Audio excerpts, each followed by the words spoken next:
মোহনপুর মহকুমার 13 শ্রীমনাথ তমাকারী ও 14 বজরংনগর ওয়াকিনগর এডিসি কেন্দ্রকে ঘিরে নির্বাচনোত্তর সন্ত্রাসের অভিযোগ সম্পূর্ণ মিথ্যা বলে দাবি করলেন সাবজোনাল চেয়ারম্যান বিনয় দেববর্মা। তার অভিযোগ, নির্বাচনে ভরাডুবির পর বিজেপি ভিত্তিহীন অভিযোগ তুলে তীব্রমাথা দলকে কালিমালিপ্ত করার চেষ্টা করছে। তিনি জানান, এই দুই কেন্দ্রে কোথাও ভাঙচুর, হামলা বা হুমকির ঘটনা ঘটেনি, বরং জনজাতি জনগণ তাদের সাথে তীব্রমাথাকে বিপুল ভোটে জয়ী করেছে। প্রশাসন, পুলিশ এবং কেন্দ্রীয় বাহিনীর তৎপরতায় পুরো নির্বাচন প্রক্রিয়া শান্তিপূর্ণভাবে সম্পন্ন হয়েছে বলে তিনি জানান। ব্যুরো রিপোর্ট, চিনি হামফ্রাই টিভি। আপনাদেরকে ধন্যবাদ। এগুলো আমরা শুনেছি এবং আমাদের কাছে লিস্টু আমরা পাইলাম নির্বাচনের পরে। নির্বাচন তো 12 তারিখ নির্বাচন তৃতীয় এডিসি এবং 17 তারিখে এটার কাউন্টিংয়ের পরে মানে তীব্রমাথার কর্মীদের দ্বারা বিজেপি সমর্থকদের উপর যে হামলা হয়েছে বলে তারা যে অপপ্রচার করেছে, এটা আমরা জানি এটা সম্পূর্ণ মিথ্যা এবং এটা একটা এলাকাকে দুর্নাম করার জন্য এটা তাদের একটা প্রয়াস। কেন প্রয়াস? কারণ তারা জানে এডিসিতে 2026 যে নির্বাচনে তারা কোনো মতেই জয়ী হতে পারে না এবং পারবেও না। কারণ জনগণ জানে বিজেপি সরকার একটা জুমলা সরকার। ওইটাকে কাভারেজ দেওয়ার জন্য, ওইটাকে কাভার আপ দেওয়ার জন্যই তারা এইরকম একটা দুর্নাম, এরকম একটা এলাকার এই বদনামের জন্য এরা কাজ করছে।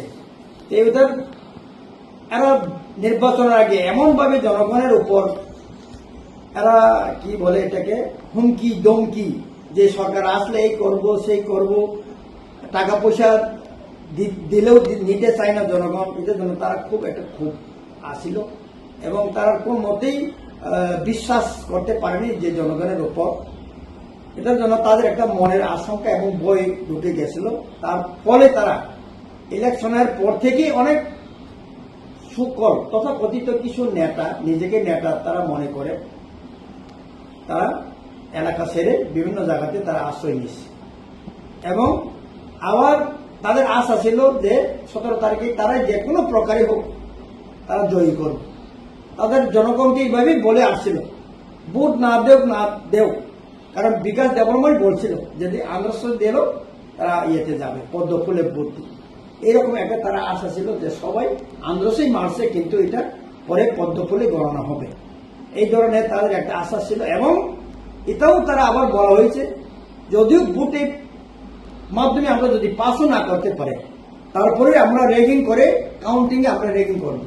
এটার জন্য কি দেখছি আমরা, রাজ্য সরকার 163 দ্বারা লাগু করে দিছে যে 5 জনের বেশি লোক সমাগম করতে পারবে না, গাড়ি ঘোড়া নিয়ে যেতে পারবো না, এরকম একটা জারি করেছিল ডিএমএর থ্রু থেকে।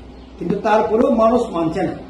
সবাই চায়, আমরা 1 মাস যেভাবে পরিশ্রম করছে, জনগণকে কনভিন্স করছে, জনগণকে আমাদের দাবি দেওয়া নিয়ে, আমাদের লক্ষ্য নিয়ে আমরা প্রসেসটা করছে তাদেরকে বোঝানোর জন্য। জনগণ বুঝছে, বুথ দিছে, ওই বুথের ম্যান্ডেটটা আমরা যাতে জানতে পারে, দেখতে পারে, ওদের জন্য সবাই যাওয়ার ইচ্ছা ছিল। তারপরে সরকার ওই 163 লাগু করার পরেও আমরা অনেকেই গেছি, এটাও তাদের একটা প্রয়াস ছিল। কিন্তু শেষ পর্যন্ত জানা গেল এরা উঠতে পারেনি এবং এই প্রমোটার 28টার মধ্যে 24টা সিট নিয়ে আমরা আবার সরকার করার মতো আমাদের লোক মানে মেম্বার সংখ্যা হয়ে গেছে। এরপরে তারা আবার মানে তাদের আশা ছিল যে রেগিং টেগিং করার পরে গ্রামে বাড়িতে আসবো, যে প্রমোটারদের কারা কারা ওয়ার্কার আছে, কর্মী আছে, তাদের বাড়িঘর ভাঙচুর করবো, হুমকি দুমকি আবার দেবো, বাজে ফোটাইবো, এরকম। কিন্তু এটা বিফল হয়ে যাওয়ার ফলে তারা আবার বাড়িয়ে গেছে, বাগা মানে আর বাড়িতে আসে নাই তারা। এখানে গিয়ে তারা কি ক্লেম করছে, তারা বলছে যে প্রমোটাররা আমাদের বাড়িঘর ভেঙে দিছে, আমরা আর থাকার কোনো জায়গা নাই, সরকার যেন আমাদেরকে রাখা হোক।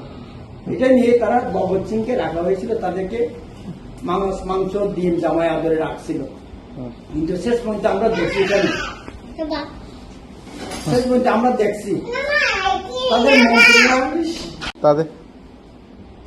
তাদের মন্ত্রীরা যখন ভিজিট করতে যায় তখন আমরা দেখেছি কি ধরনের উচ্ছৃঙ্খলা কিছু তাদের লোকেরা এমন ভাবে মন্ত্রী এবং সদস্য, একটা পার্লামেন্টের সদস্য, রাজ্যসভার সদস্য রাজীব ভট্টাচার্য এবং রাজ্যের সভাপতি এবং তাদের রাজ্যের জেনারেল সেক্রেটারি বিপিন দেববর্মাও আছে সাথে, তাদের সামনে এতভাবে তারা মানে কি বলে এটাকে, তাদের বেইজ্জতি করছে, নিজের কর্মেরই তাদের উপর তাদের বেইজ্জতি করছে।